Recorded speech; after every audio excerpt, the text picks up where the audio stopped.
Baik, selamat siang. Assalamualaikum warahmatullahi wabarakatuh. Waalaikumsalam warahmatullahi wabarakatuh.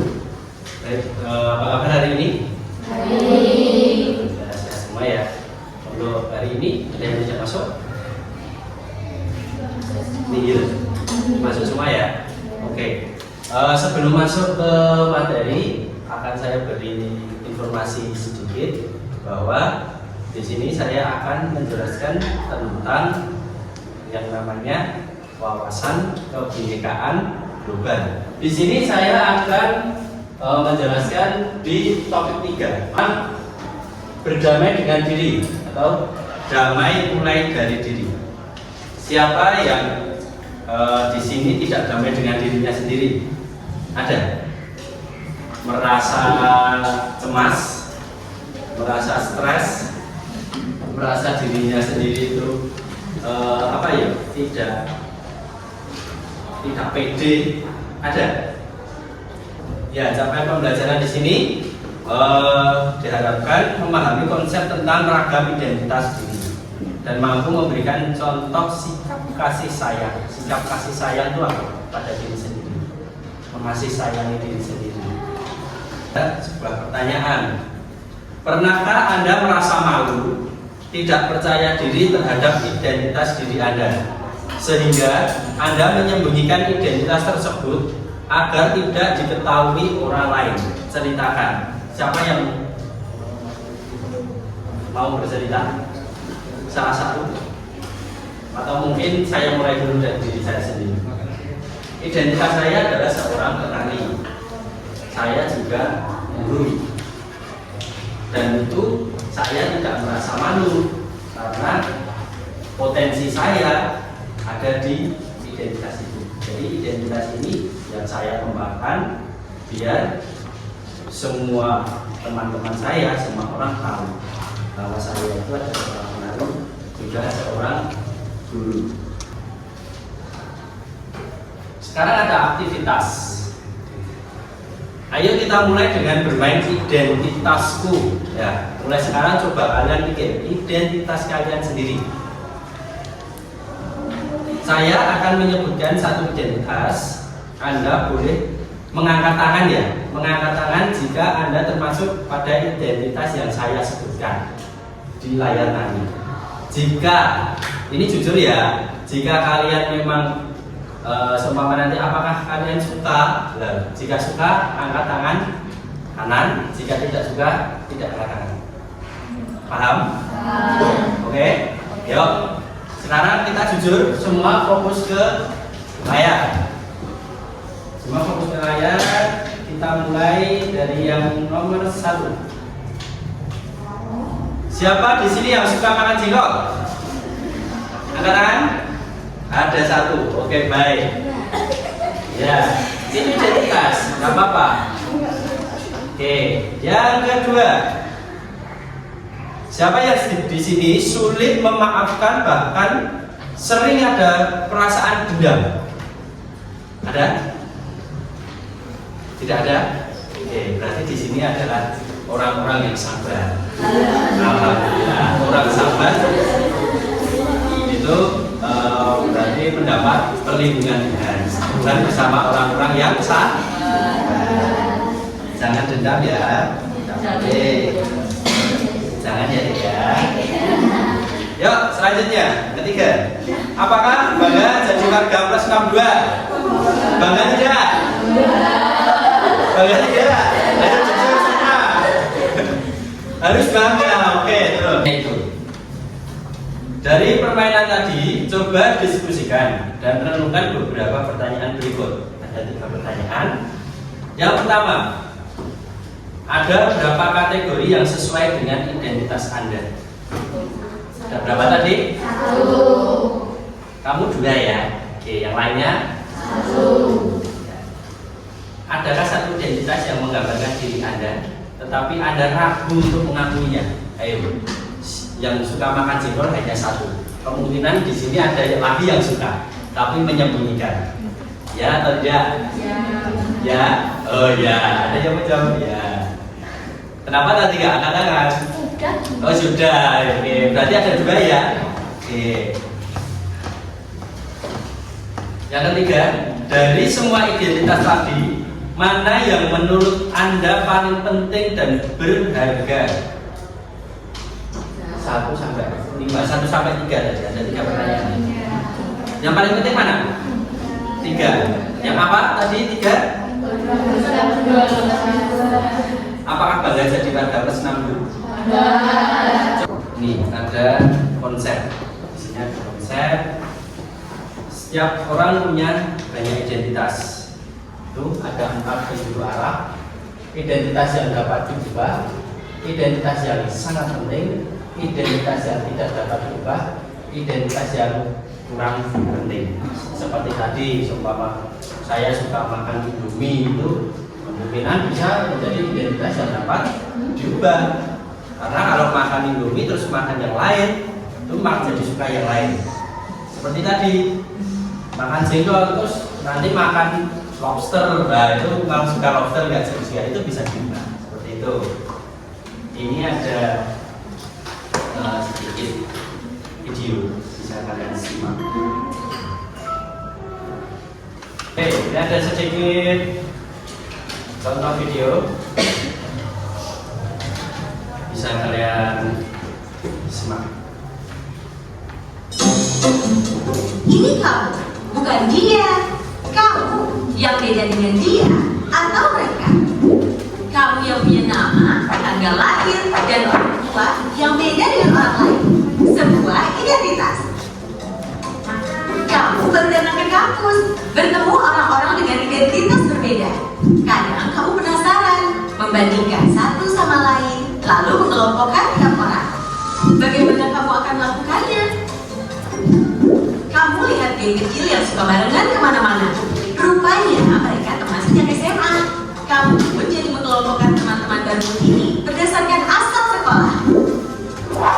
Tapi ada juga yang gak punya teman sekolah. Mereka kumpul dengan teman sekampung. Kamu lalu perlakukan teman berdasarkan kelompok asal daerah atau suku. Lalu mahasiswa baru dikumpulkan sesuai pilihan fakultas. Kamu mulai berkelompok dengan teman sefakultas dan punya identitas bersama sebagai mahasiswa di fakultas tersebut. Kita lahir dengan identitas seperti suku, agama, warna kulit, dan bertambah lewat pilihan sendiri atau diberikan orang lain, hingga kita punya banyak identitas. Soal mana yang paling penting, beda-beda tiap orang. Ada saja yang terlalu bangga dengan identitasnya, hingga merasa berhak merendahkan yang lain. Ada juga yang terlalu minder, sampai tergoda membela identitasnya secara ekstrim. Beda identitas itu wajar, namun mungkin kita perlu cara pandang yang benar soal identitas. Coba lihat baik-baik. Mungkin kita beda dalam satu identitas, tapi sama dalam identitas lain. Bahkan ketika mengelompokkan orang, kita sebenarnya mencari-cari persamaan identitas. Akhirnya kita perlu pahami bahwa beda itu hak asasi. Namun kita juga akan temukan semua orang punya satu identitas yang sama, insan Tuhan.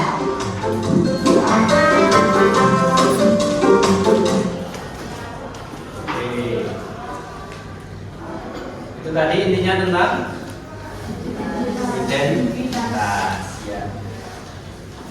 Kita lanjut.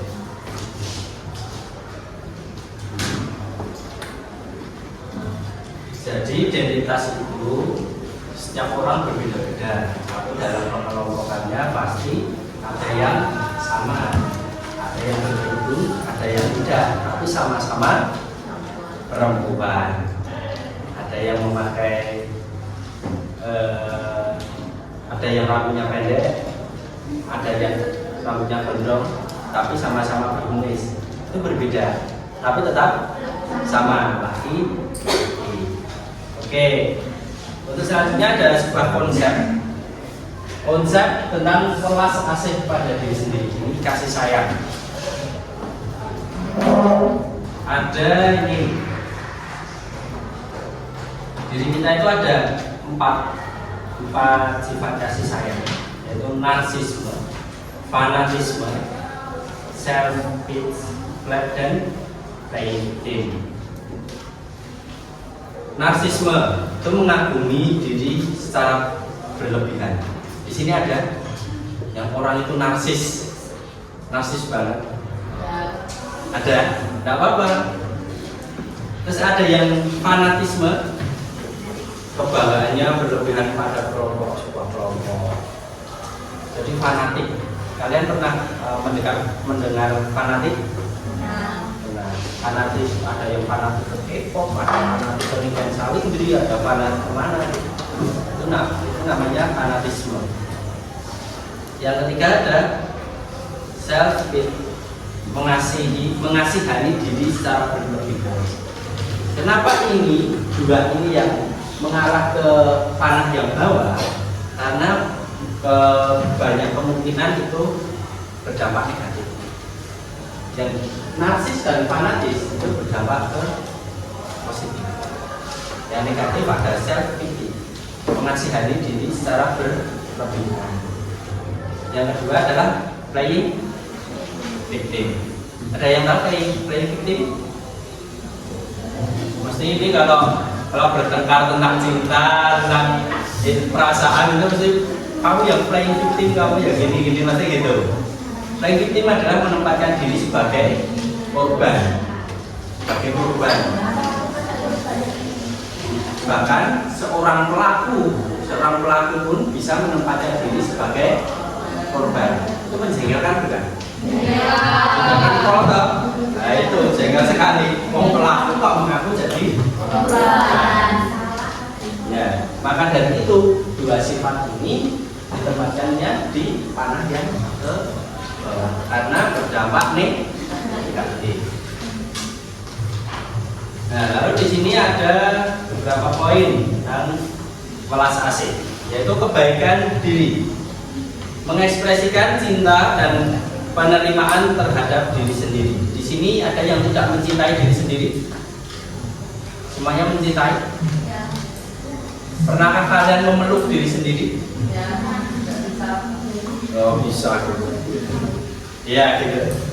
Menerima terhadap diri sendiri, menerima apapun itu, kekurangan, kelebihan, itu harus kita terima karena itu adalah diri kita. Kesadaran penuh. Coba ambil nafas yang dalam, lalu renungkan, sadari apa yang terjadi di dalam diri tanpa menghakimi diri sendiri saat ini.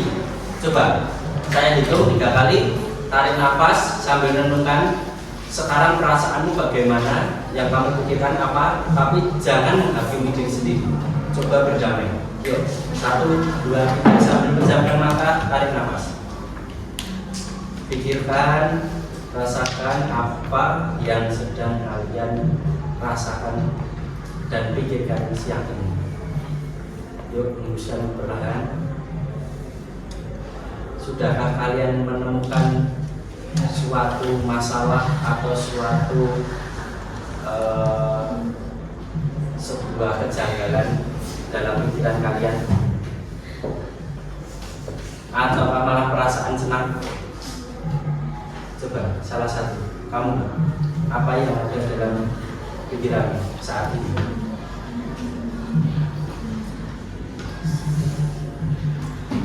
Apa?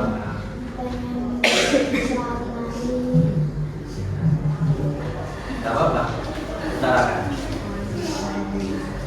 utarakan, tidak bisa menjadi lalu baik menjadi seorang seniman dan profesional. Ya, berarti Anda mempunyai rasa ingin yang lebih. Itu harus diimbangi dengan sebuah usaha yang besar. Oke, bisakah kamu saat ini? Berarti Anda belum menjadi penari yang Anda kira itu belum profesional, tapi orang lain sudah mengira kamu sudah profesional. Bisakah kamu menerima dirimu? Bisa. Lalu apa yang akan kamu lakukan?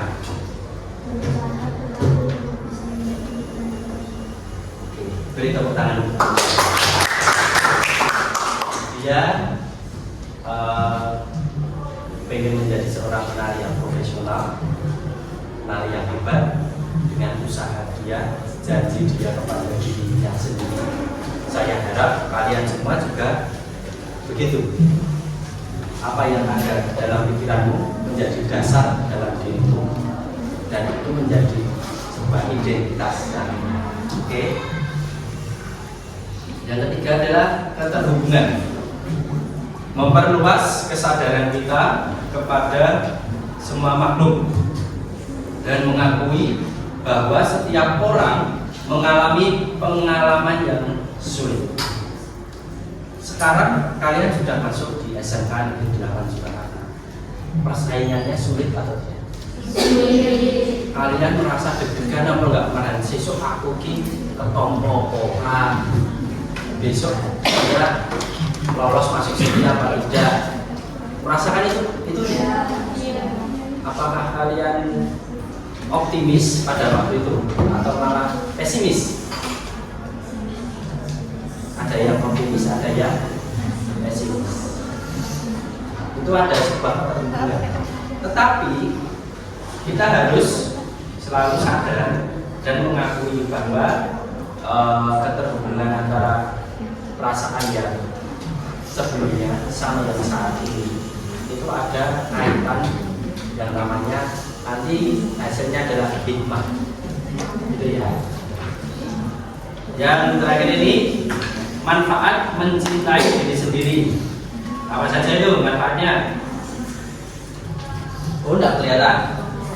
Manfaat mencintai diri sendiri ada mengurangi stres, cemas dan depresi. Ada yang masih sering stres, depresi di sini?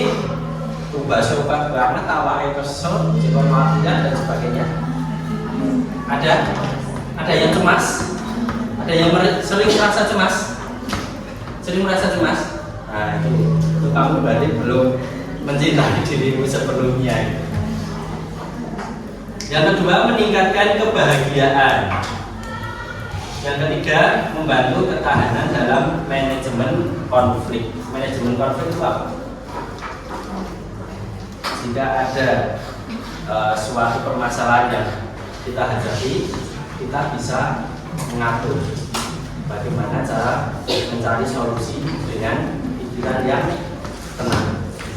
Saya yakin kalau kalian bisa berdamai dengan diri, bisa mencintai diri kalian, rasa ego, rasa emosi itu akan lebih stabil, lebih stabil.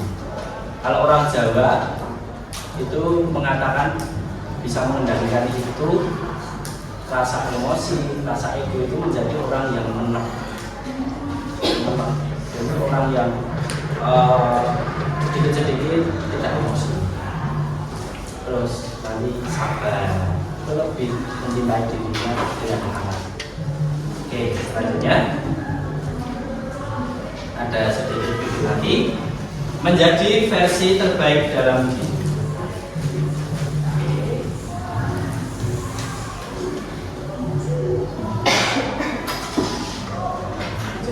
Yuni, seorang siswi di sebuah SMA, berasal dari keluarga sederhana. Tapi karena ingin dihormati dan diterima, Yuni mengaku sebagai anak orang kaya. Gaya busana dan bicaranya diatur sedemikian rupa. Tapi diam-diam teman-temannya tak percaya. Mereka mencari tahu kondisi Yuni yang sebenarnya. Hingga akhirnya Yuni ketahuan identitas aslinya. Karena malu, akhirnya Yuni tak pernah lagi muncul di sekolahnya. Kisah Yuni ini kisah nyata, kita bisa temui di lingkungan remaja. Rata-rata siswa hari ini merasa minder karena tidak memiliki apa yang orang lain miliki, baik itu fisik, prestasi, maupun sifat khusus. Menurut hasil FGD kami dengan para guru di 4 sekolah yang ada di Jawa Barat, bahwa dari 1 dari 4 siswa merasa minder karena fisik, dan 1 dari 5 siswa merasa minder karena gak punya prestasi seperti orang lain. Hasil survei online kami terhadap remaja menunjukkan mereka tak mau menerima diri agar diterima dan dihargai. Bukannya sibuk menemukan dan mengenali potensi diri, mereka malah sibuk mengejar standar umum. Orang yang berkulit gelap sibuk memutihkan kulitnya karena iklan membuat standar kecantikan itu identik dengan kulit cerah. Yang keriting meluruskan rambutnya karena umum wanita anggun adalah berambut lurus terurai. Jika kita sibuk mengejar standar itu, coba pikirkan beberapa hal ini. 1. Setiap orang itu unik, gak mungkin ada satu standar yang cocok untuk semua. Setiap orang bisa punya standarnya masing-masing. Kalau standar orang ganteng itu mancung dan tinggi, lalu bagaimana dengan orang yang pesek dan pendek? 2. Standar itu diciptakan oleh iklan, industri, sinetron, atau budaya. Orang yang gagal membuat standar buat dirinya bakal jadi sasaran empuk buat para pencinta standar. Mereka lah yang bakal jadi korban iklan dan pengaruh lingkungan. 3. Standar itu relatif. Beda tempat, beda standar. Di Mauritania, sebuah negara di wilayah Maghreb di Afrika Utara Barat, misalnya orang yang cantik adalah orang yang berbadan subur. Di Jepang, yang dianggap cantik itu yang giginya gingsul. Beda waktu bisa beda standarnya. Coba perhatikan fashion dari masa ke masa. Apakah standar tren itu sama? Misalkan saja tahun 80-an, pria yang dianggap ganteng itu berkumis tebal. Apakah saat ini masih berlaku? Tapi, kalau yang sifatnya nilai moral itu universal. Sikap jujur di mana-mana dari dulu sampai nanti tetap dianggap baik dan keren. Jadi, daripada kejar standar cantik fisik, mending membangun inner beauty. Gak usah habisin waktu apalagi sampai menipu diri untuk terlihat sesuai standar fisik yang umum. Gak usah minder, kelihatan di bawah orang lain, atau sombong karena kelihatan lebih tinggi. Karena setiap orang unik dan gak bisa dibandingin. Kalaupun mau bikin standar dan membandingkan, buatlah standar tinggi buat dirimu sendiri. Bandingkan dirimu kemarin dengan dirimu hari ini. Apakah hari ini kamu lebih baik dari kemarin? Terus dorong dirimu sampai memenuhi standar best version of yourself. Ingat, kamu dilahirkan original. Kenapa harus mati sebagai kopian orang lain? Bisa memahami? Yuni, Bisa memahami? Apa intinya? Tidak boleh. Ya, jangan mengedepankan gengsi. Kamu dilahirkan secara ori. Kenapa harus menuntut seperti orang lain? Orang lain. Jadi jangan gengsi. Apa yang kita punya, ya ini terima sebagai diri. Oke, lanjut. Yang berikutnya ada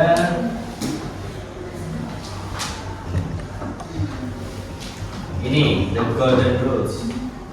Ada satu rumus yang sama dan ditemukan dalam semua agama dan budaya, yaitu mencintai orang lain sama dengan mencintai diri sendiri. Mencintai orang lain juga mencintai diri sendiri. Jadi jangan sampai kalian itu merasa sama orang lain itu curiga, sama orang lain itu dendam, sama orang lain itu menaruh perasaan yang negatif. Karena ya ini rumusnya. Coba nanti diterapkan dalam keseharian ke depan. Mencintai orang lain sama dengan mencintai diri sendiri. Mencintai diri sendiri pasti akan dicintai orang lain. Oke, paham ya? Sekarang ada aplikasi. Yuk kita buat tindakan konkret. Ucapkan terima kasih dan penghargaan terhadap diri kita masing-masing.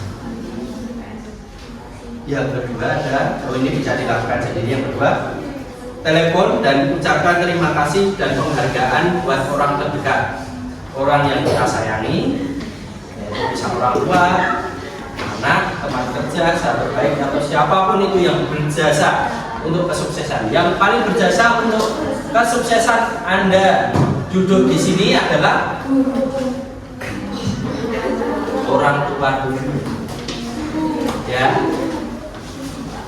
Yuk, yang pertama, coba kalian pejamkan mata dengan tenang. Jangan tidur. Pikirannya di slow, dibuat santai, sambil renungkan kata-kata saya. Yuk, kita pejamkan mata bersama. 1, 2, 3. Semua ucapkan terima kasih pada diri kalian sendiri. Terima kasih diriku, terima kasih jiwa ragaku, terima kasih perasaanku, terima kasih pikiranku yang setiap hari mendampingiku, yang setiap hari menemaniku kala susah, senang, bahkan saat capek sekalipun perasaan dan pikiran tetap ada di diriku. Terima kasih diriku, sampai saat ini kamu tetap ada, setia di sampingku, dalam tidurku, dalam bangun, segala aktivitasku. Maafkan aku jika aku sering melukai perasaan sendiri, melukai pikiran sendiri. Maafkan aku jika aku membuatmu kesalahan. Terima kasih diriku. Aplikasi yang kedua adalah membuat suatu galeri diri. Buatlah galeri diri dalam bentuk biodata atau CV yang menampilkan identitas Anda sebaik mungkin. Nah, contohnya itu untuk CV, kurikulum vitae. Mungkin isinya bisa identitas diri Anda, agama, hobi, sekolah, dan lain sebagainya. Tulislah tentang galeri diri. Ya, tulis tentang galeri diri. Tulis identitasmu, tanggal lahir, bisa nanti ditambahkan bebas suku, agama, hobi, apapun itu, segala kelebihan dan kekurangan pada dirimu sendiri bisa ditulis, direnungkan untuk nanti dikumpulkan ke sana. Begitu? Oke, bisa nanti dikumpulkan ke sana. Tulis identitas, segala kekurangan dan kelebihan diri. Lalu tolong di bawah sendiri ditutup dengan kata-kata terima kasih diriku. Ya, bisa ditambahin apa terima kasih diriku telah apa gitu. Oke, semuanya paham? Ya, baik. Untuk kali ini cukup di sini materi saya. Nanti bisa dilanjutkan untuk menulis tentang galeri diri. Kesimpulannya, kalian tidak boleh tidak boleh minder dengan apa yang ada di depan, di samping, belakang kalian. Jadilah diri sendiri, pasti kalian bisa sukses. Oke? Siap? Ya, silakan untuk mengerjakan itu, menulis di rumah tidak apa-apa, dikumpulkan ke saya besok juga tidak apa-apa. Bisa selesai sekarang, dikumpulkan sekarang. Oke? Baik. Semoga kalian paham tentang apa yang sudah saya sampaikan tadi tentang wawasan kepemimpinan global, mulai dari diri, berdamai dengan diri. Yuk kita sekarang berdamai dengan diri. Terima kasih atas perhatiannya. Saya cukupkan sampai di sini. Selamat siang, tetap semangat. Wassalamualaikum warahmatullahi wabarakatuh. Waalaikumsalam warahmatullahi wabarakatuh.